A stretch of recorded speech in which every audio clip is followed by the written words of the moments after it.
Well, the old daily laid down on me. Battery's dead. Y'all can see that, but 8 of 18, and it is September 22. So the thing basically made it 4 years, which I hate to say is seems like a, I don't know if it's a limit or what, but I mean, it seems like you cannot get 5 years out of a battery down here. I don't know. Well, anyway, I know there's a lot of awesome videos on removing batteries, putting them in, and this probably won't be completely exhaustive, but I just want y'all to know and think about, hey, this is something you can do. You know, simple hand tools, a little bit of safety measures like having some rubber gloves and a few things, and you should be well on your way. So we're out here in the driveway, and luckily it didn't start me in the driveway. That's always nice. So we'll see what we got to do to get this bad boy off of here and get this new $200 yeah, no, it hurt for me to say that, $200 battery in this bad boy.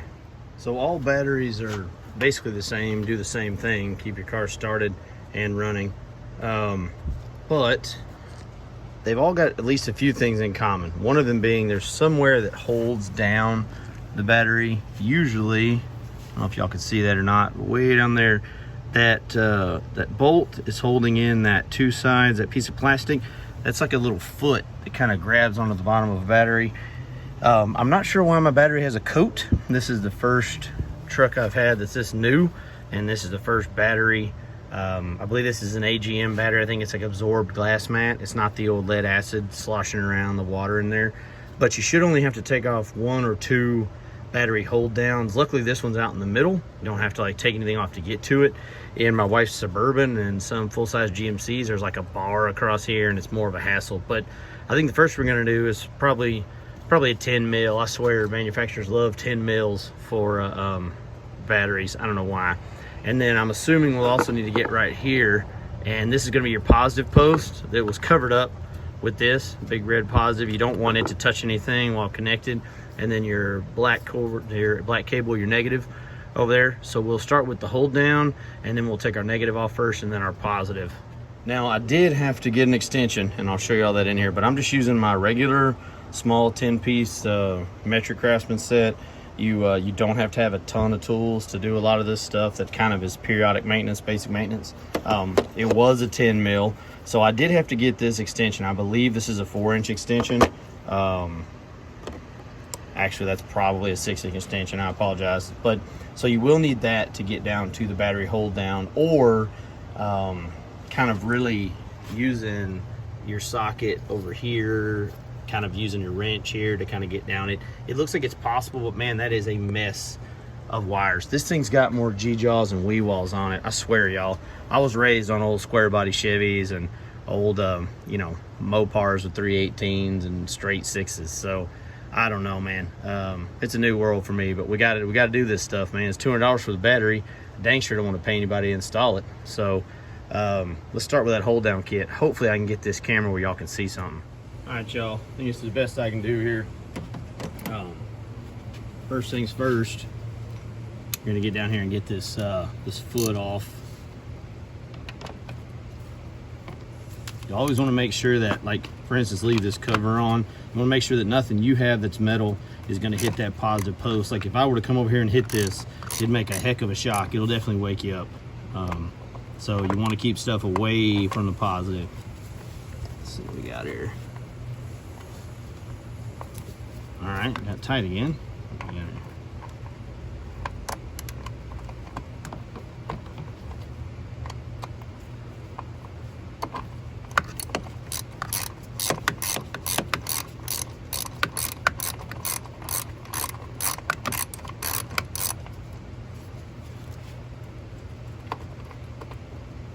Is the bolt gonna come out, or is the whole foot gonna come out? Let's see what we got here. Okay, in this sense, the whole bolt came out. Let's set that in my socket tray, and then see what we got here. All right. Oh, don't grab it, Brad. So yeah, so this little foot here basically goes in and keeps the battery from falling down. So, or falling out, not down. Let's see here. So, gonna look. This one has a little wonky angle. Is that a bolt? This is the weirdest looking one I've ever seen. All right, so we got, here's another 10.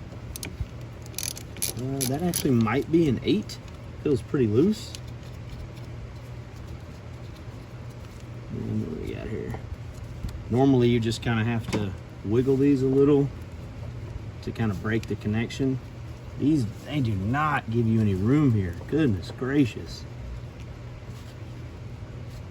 I want to be real careful too, because I've got these little junction blocks that I don't even know what they do. I don't know if they're resistors or they're fuse blocks or what. But okay, we got that one off. So now we're going to do the positive here. Let's see what we got here. All right, and this one, if you can see it, is on the side over here. So let's remove it. No sparks or anything, that's good. It means there's probably not a short anywhere or anything. And you're gonna come off any easier? Okay, good deal. So if we can get you out of the way and protected somehow. Maybe down here. Yeah. I don't know if y'all can see that, but basically I'm just trying to kind of fit this down away because I'm gonna need room to put the new battery in. And kind of like I mentioned to y'all earlier, the little coat here is new to me. I've never had one with that. So let's see what we got here. We got handles in here anywhere? Yeah, one right there underneath the coat. So I can't just get her out of here. Oh man, they don't get any lighter. I think the older I get, the heavier they get. Yeah, I'll get out of there. All right, we got that rascal out of there. Let's go get our new one, take a look at it real quick. All right, y'all, I'm back in the garage here. So you really have to match what's called the group size on these new batteries now. And the two things that are really important are your group size and your placement of your positive and negative. Like, you noticed how tight my cables were. There's no way this can be flipped and that still work out. Let's take the coat off this one. Recycle. I still don't know what this coat does. If y'all know what that does, let me know. Let's see here. 36 month. We missed that one. All right. See if it says the group size on here. It does not say any on the stock battery. So, no, yeah, there's H7 group size, H7 group size. So that's great. So we got negative, negative, positive, positive. So the CCAs here, cold cranking amps, is what that stands for. Usually it's spelled out like on this one. Technically this one has 850 over 730. That's better's good. Reserve capacity, RC, 140 minutes. 140 minutes here, that's great. You definitely don't want to go under on that. These things have so much gobbledygook on them. I mean, there's a computer in the center of the dash. I mean, that's your infotainment and everything. So they're never really off, I guess is what I'm trying to say. New vehicles never really turn off, so they need some sort of juice 24 hours a day. So yeah, so we're definitely not losing anything here. AH amp hours, 80 amp hours, 80 amp hours. So that's awesome. This EverStart AGM was $199 at $189 at Walmart, and the other competitors were $229, $239, like at the auto parts stores. Man, it's getting hard out here. I will say this handles way better. These little rinky-dink rascals, not very great. So let's get that out of the way. Just kind of wanted to give y'all just a little bit of a little info session on what some of those things mean. But this group size, which that's what's great now, you can look that up on O'Reilly's websites or, you know, Walmart website, or go in and ask somebody. So that's really cool that it's available. But yeah, your right group size and terminal placement, super important. Let's get this thing out of here and let's put it in old blue. I hope that glare is not too bad, y'all. I got to get this done today, so we're gonna try to power through it. Let's see what we got here. What's that? A little foot. Doesn't look too bad in here. A little bit of dirt, a little stuff, not too bad. Let's get this heavy rascal up in here. 1, 2, 3. Oh, there we go. Okay. Let's see. Can you maybe move out of the way just a little, for just a second? No? Okay, that's fine.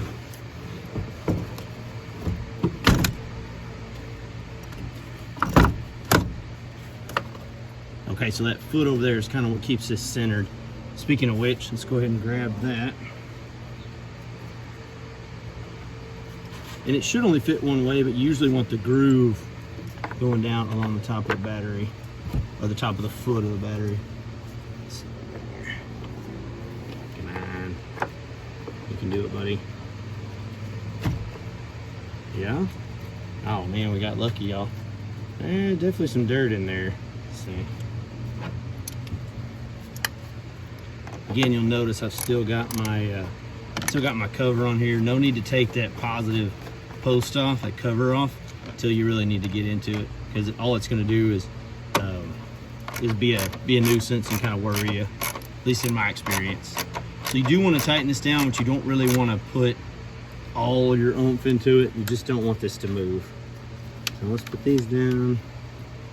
I've been joking, saying this thing is a coat, but what is this thing? Y'all, if y'all know what this is, tell me. I mean, is that what it's for colder climates to help insulate it? It would make sense. I mean, just because I'm not aware of it doesn't mean it's not a good idea. So let's see what we got here. All right. So you got protectors on these. This one has a little small one. You can pull the tab off or pull the thing off at once. And then this has this great big tab on it. Installation instructions. You know, I'm gonna look at those because I've never had one of these AGM batteries, and I'm trying to figure out what this tiny little red dot is. If it has a venting system, you will have to use the plug attached to the positive terminal. I do not know if this has a venting system. Tell you what we're gonna do, y'all. We're gonna go ahead and use it so I don't lose it. It said vent hole by the positive. So we're going to push that in there. So we're going to use that for now because we're not sure, and I'll do some research on that later. So that's the kind of thing you'll definitely want to have to research, and thank goodness for the internet. It's made things a lot easier. So let's see here. We'll go negative.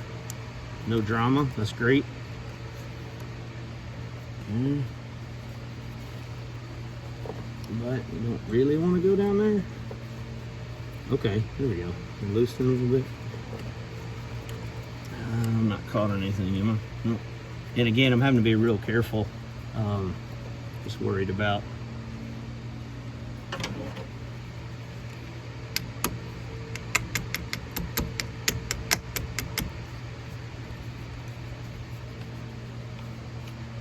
you want to use something non-conductive if you're ever going to do this.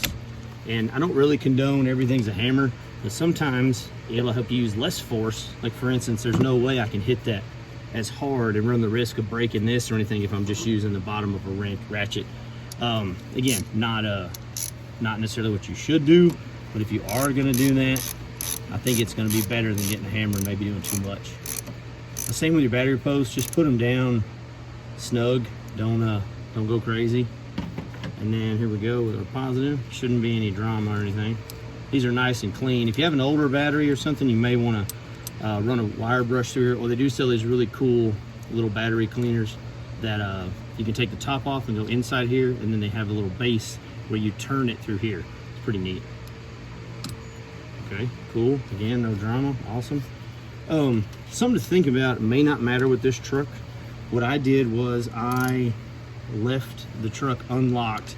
It had enough juice for me to unlock it, so I left it unlocked because I didn't want the security system to go off. I've had that happen. We had a Camry one time that the alarm would go crazy, and there was a whole procedure to putting in your battery. So if your vehicle has that, it's best to do that research first. Like ours was a 2007 Camry, and there was a little button with a spring that would pop up, and after you replaced your battery, you had to go inside, and there was like a whole thing of key and all kind of stuff you had to do to reset it correctly. But so make sure you do some research on that first. But so I can't get this back on. Okay, to see y'all, that's all there is to it. I mean, take the old one out, put the new one in after you've done a little research. Make sure you you don't have any crazy resets or anything to do. So I guess the next thing you do is hop in the old girl and see if she cranks up. All right, well, she's beeping at me, so something's happening. My dome lights are on. Just go to accessory and see. Key ignition, that's good. I don't know what my dash is doing here, but that's fine. It's thinking. Please start vehicle. Okay. Well, it asked me to, so I will. Okay, I got my seatbelt light makes sense. Door open code made sense. All right, okay. Tires low. Yeah, we finally got below 100 degrees, so it thinks my tires are low. Climate off is fine. Okay. Now I kept my presets. That's pretty cool. All right, good deal. So this is working. I think this is at an update. This looks totally different. Maybe there was some over-the-air update or something. I don't know. Anyway, okay. Well, that's success, y'all. She's running. Again, y'all can do this kind of stuff. Y'all do a little research, take your time, think about it. But I think you can do this stuff. Don't be scared to go out there and try to fix stuff. You're definitely going to learn something. Even if you don't get it fixed 100%, you're going to learn, and that's the best thing we can do is learn. All right, this is awesome. I was really wanting to have this old girl back on the road. So appreciate y'all. Awesome. Looks like we made it B-Rad again. Thanks y'all. Appreciate y'all watching. Awesome. Well, we got it, y'all. Again, I hope this gives y'all some confidence. There's some really great in-depth videos, especially on vehicle-specific ones you can look up. But that process of matching the stats of your battery, your group size and everything, and then getting over there, taking a look at everything, trying to figure out how it all comes off, hold downs off, negative off, positive off, just kind of keep that in your mind. And y'all can do this. This is probably 20-30 minute job, and really we really only needed one tool. I guess count two if you do the 6-inch extension. So a 6-inch extension I needed. This is a 3/8 drive. You could have got it done with a 1/4-inch drive and a 10mm. And honestly, if you only had a 10mm wrench on mine, you probably could have made that work. Would have took some time, just, you know, kind of getting that foot going. But as far as the bolts up top on the actual battery, they would have came off easily. So sometimes you don't have to have a ton of tools and just a great big, you know, box full of tools to get something done. So I'm glad we got this done. I'm glad the thing got started again. That's the first battery I've replaced in that one. And I'll be honest with y'all, I had no idea how it was going to go, if it needed a reset procedure or what. But we got it in there now. We're $200 down, but you know, we didn't have to pay anybody to do it, and we learned something in the process. So as always, I appreciate y'all. Thanks for swinging by and watching these videos, man. I have a blast doing them. Hope y'all learned something, maybe get a chuckle or two here and there. But anyway, appreciate y'all again. Don't forget, you can make anything B-Rad.